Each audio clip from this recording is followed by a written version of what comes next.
What's up, you guys? So today I'm going to be starting these autoflowers, and we're going to just jump right into this because I got a lot to tell you and I got a lot to do, and I'm going to try to keep this video as short and sweet as possible and not run it up to like 20 minutes long. So the three nutrients that we're going to be working with from Dr. Earth are the bloom, the veg, and the all-purpose. We're going to be using all three of them. Okay, now some of you guys who watched my video that I posted the other day are going to be wondering, why didn't you start your photo periods this way?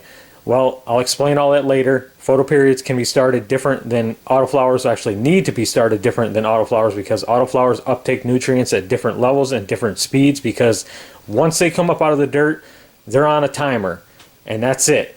So they want their nutrients right now, right away, and you want to make sure that they're in the soil waiting for them. So yeah, let me just go over a little checklist here and show you guys what I got going on. So I got my pots for a measuring cup. I got my pots that I'm going to be planting in, which are 5 gallon from Vivo Sun. Those by far are the best pots, just so you guys know. Those are the best fabric pots that I've found so far. I got my dirt here. I got my shovel there waiting. I got my container. I'm going to be mixing it in. Some dirt in here left over from last time. Okay, so what we're going to be doing is we're going to be running 4 autoflowers.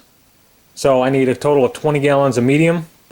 So what I'm going to be doing here with these pots here, this is a 3 gallon pot, that's a 1 gallon pot. What I'm going to be doing with these is I'm going to be using these as measuring cups. So that way I know exactly how much. Now what I'm going to be mixing is 9 gallons of tuber with 1 gallon of compost. So 3 of those, 1 of those. So let's go ahead and get that started. Alright, so there's 1. I need 2 more. Here's 2. And here's 3. Then we got 1 gallon of compost. Now the compost that I'm adding is Malibu compost, Booze Blend. You guys can use whatever type of compost you want, whatever you guys feel is good for you. Now we're going to go ahead and we're going to start with the veg. Now I'm going to tell you the ratio that we're going to be using right now is going to be 9, 3, 8. Okay, now the reason why that I'm doing that is because autoflowers, like I said, are completely different. They uptake nutrients differently than photo periods, and they want their nutrients right now.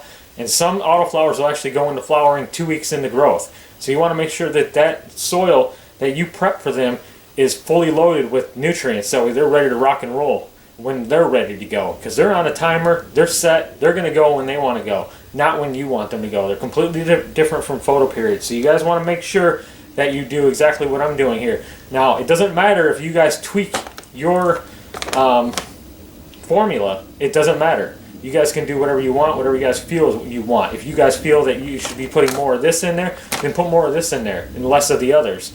This is just what works for me. I ran this on my last run and I had awesome results, so I'm going to do it again and see if I get also awesome results again. So let's go ahead and let's add this. So we need 9 tablespoons. When I mean tablespoons, I mean just tablespoons. So let me show you. That's a tablespoon. Okay? You want to pretty much level with the top. This is not a tablespoon. That's too much. Now don't do that thinking that you're going to get bigger flowers and bigger plants and you're going to cheat the system. All you're going to do is you're going to fry your plants. Trust me, you can overfeed with this stuff and you can kill your plants with this stuff. So you want to make sure you're careful. Okay?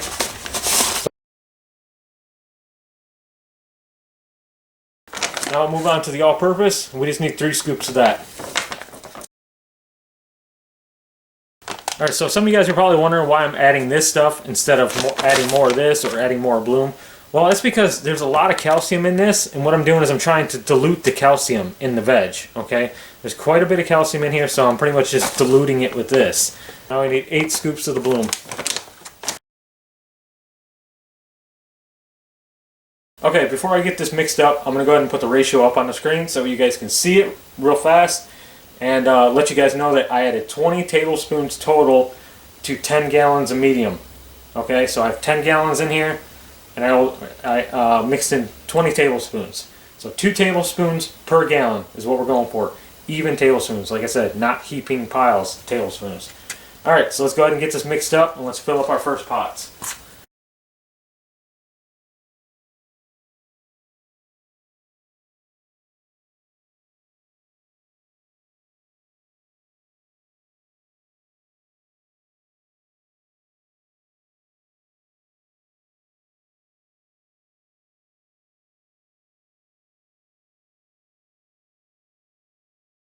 Okay, so we got 2 of the pots filled up. We got very little left in the container. So yeah, you guys can fill up your pots as high as you guys want. Me, I like to go right pretty much to the top. And this is actually perfect. This one here probably actually has just a little bit too much in it. So I might take a little bit from that one to that one. So we're going to go ahead and we're going to do this all over again. We're going to mix this all up one more time, just like I showed you the first time. And then fill the other 2 pots. So, like I was telling you guys with the compost, you guys don't have to use compost if you guys don't want to. Okay?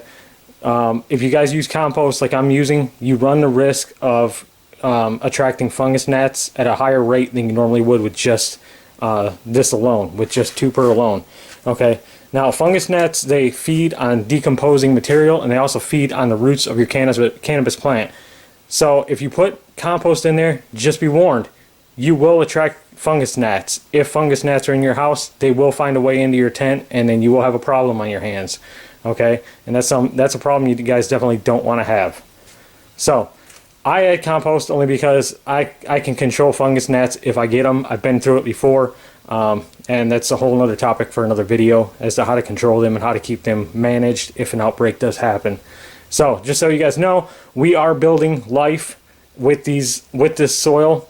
2per is a soil that has no nutrients in it whatsoever, so that's why we're adding all these nutrients here. We are building our soil from scratch. Okay, there's nothing in this that is beneficial to the plants at all. It's just dirt, pretty much.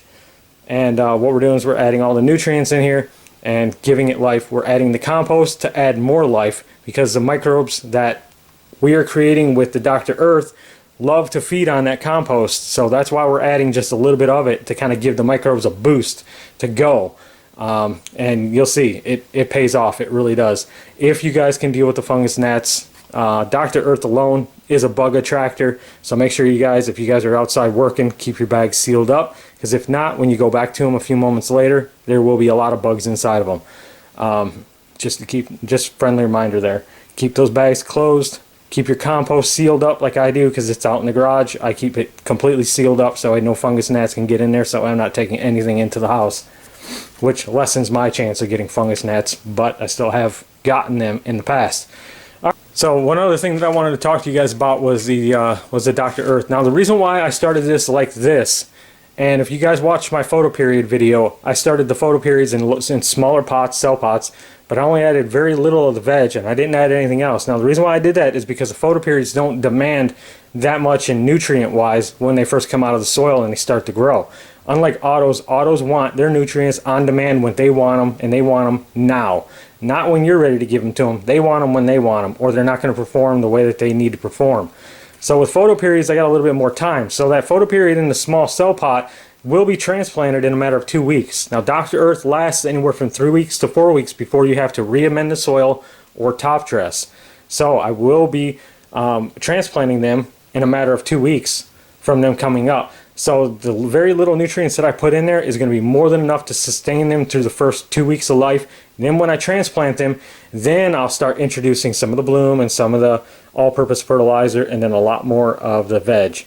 And like I said, we'll go over all that too, step by step. More videos to come, you guys, so please be patient with me. When I go to transplant, you guys will see the transplant. When I top dress, you guys will see all the top dressing.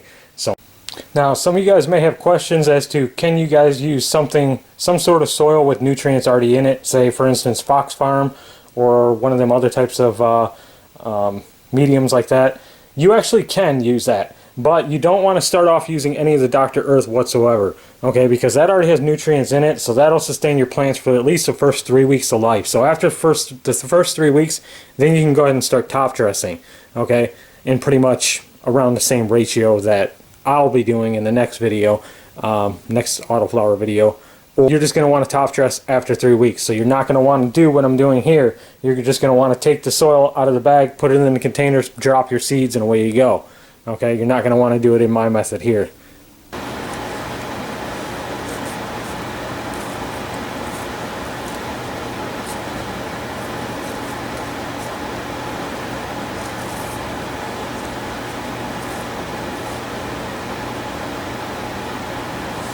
So just to recap for you guys one more time, we're going to be doing the Amesia XXL, Skittles OG, Purple Punch, and Northern Lights. So my preferred method of germination is seed in the soil. So what I do is I go ahead and just poke a hole and I stick the seed in, cover it up, and then I water it with distilled water, and I let it go for about 3 days. And after about 3 days, we should have a plant that emerges from the soil. So if nothing comes up after about 3 days, then I'll go in and I'll dig for it and I'll look to see what's going on. A lot of you guys may prefer to do the soaking in a cup of water for 24 hours and then putting in paper towel for 48 hours. However you guys choose to do it is completely up to you.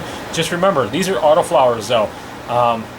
You can do that way, but make sure that you guys are starting and finishing your plants in one single pot. You don't want to transplant. You don't want to stress out your autoflowers at all. The less stress, the better. The less stress that they receive, the better they're going to grow. You guys got to remember, they're on a timer. So once they come up out of the soil, that timer starts. They're going to start and finish when they want to start and finish, not when you want them to start and finish. So you don't want to cause them any stress. You just want them to do their thing, and they'll perform the best.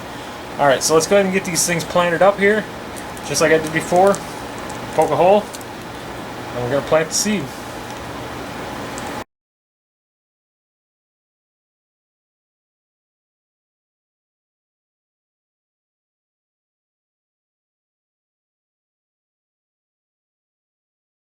Alright, so I got these under the Mizey 300. It's turned on, the Veg and Bloom switch right now. Right now, technically, I could put these in the dark for a day or two and it wouldn't hurt anything. But the reason why I got this light on is pretty much just to keep the tent warm, so that way they germinate faster. You want to make sure you give them a warm environment. So it is 75 degrees in here right now, but that's only because I got the tent open, so it was about 79 before I opened up the tent. I do have a Mizey 900 in here, and I will not be turning that on until they all come up from the soil.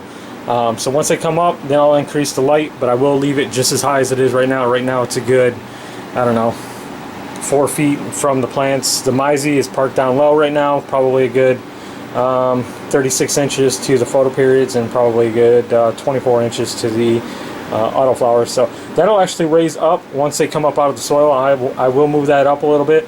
But like I said, all I'm doing right now is just using it as a heater until these seeds come up, or until the seeds germinate, and then I'll move it up and turn the other one on.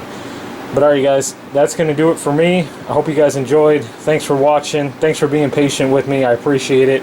And I will see you guys on the next video.